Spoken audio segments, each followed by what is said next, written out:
ang balita na ikay mawiwili. Mga nagbabagang kamao, mga buksi. Yo mga par, kamusta? So matapos nga po pinagmumura na matindi ng lightweight superstar Shakur Stevenson si Frank Martin, matapos ito umatras sa kanilang pinag-utos na world title fight, kung saan mga idol isa daw ito sa mga duwag sa lahat ng mga duwag na nakilala ni Shakur sa boxing sports. At sa parehong panayam mga idol kay Shakur, natanong po siya kung umatras man daw si Frank Martin sa kanya, bakit hindi na lang daw nito mga idol labanan at magbigay ng offer si Shakur kay Gervonta Tank Davis. Mas mabuti daw ito dahil mas malaking laban ito kumpara kay Frank Martin. At sa naging sagot naman po mga idol ng 2 Division World Champion, gusto niya daw harapin si Tank Davis sa ngayon at malaki daw ang tiwala niya mga idol na wala na daw mas malaki pa sa sagupaan nila ni Davis ngayon sa boxing sports. Bagamat ang problema daw mga idol, sino ba daw siya para magbigay ng offer kay Tank Davis na obviously naman daw mga idol, siya ang pinaka-biggest star sa boxing sports ngayon. Kumbaga mga idol, wala daw siya pwede i-offer sa kampo ni Tank Davis para mapapayag ito na lumaban sa kanya, na kay Tank Davis na lang daw mga idol ang desisyon kung hahamunin siya nito. Sa madaling salita mga idol, si Tank Davis mismo ang dapat magbigay ng offer kay Shakur dahil sila po ang ised ng bakbakan. Bagamat hindi naman naging maganda ang comment ng mga boxing fans mga idol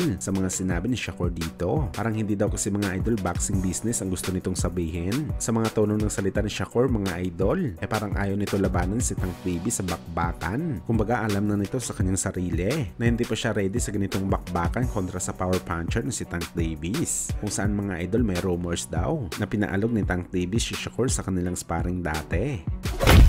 Sa kabilang banda naman mga idol, legendary trainer na si Robert Garcia, napakaganda ng mga sinabi kay Manny Pacquiao, kung saan mga idol sa panayam po ni Coach Robert sa Little Giant Boxing. Natanong po siya dito mga idol kung ano ba sa tingin niya ang talagang standout sa Pinoy, kung bakit isa ito sa mga greatest fighters sa kanilang generation. At sa naging sagot naman po mga idol ni Garcia dito, bukod daw mga idol sa impressive record na tinala ni Pacman sa bakbakan, kung saan nakakuha ito ng pagiging 8th Division World Champion, 4-decade champion, at kung ano pa, mas stand out daw talaga mga idol si Pacman dahil sa kanyang pusong matapang. Sobrang tibay daw ng puso ng Pinoy legend para harapin ang mga fighter kagaya ni Shane Mosley, Joshua Clottey, Oscar De La Hoya at Antonio Margarito na di masamak na mas malaki kumpara kay Pacman. Kailangan mo daw talaga mga idol na matinding puso para kalabanin ang mga ganitong fighter, kung saan pinilit pa talaga ni Pacman na i-knockout sila sa bakbakan. Dagdag pa ni Robert Garcia mga idol, mas lalong stand out daw si Pacquiao sa laban dahil isa itong mabuting tao sa labas man o loob ng boxing ring na talagang dagdag pogi points para sa kanya para kilalanin na best boxer sa kanyang generation. And his heart, you know, because fighting against Oscar De La Hoya, fighting against Miguel Cotto, those guys are big. They're Margarito, probably the biggest one, you know, Joshua Clottey.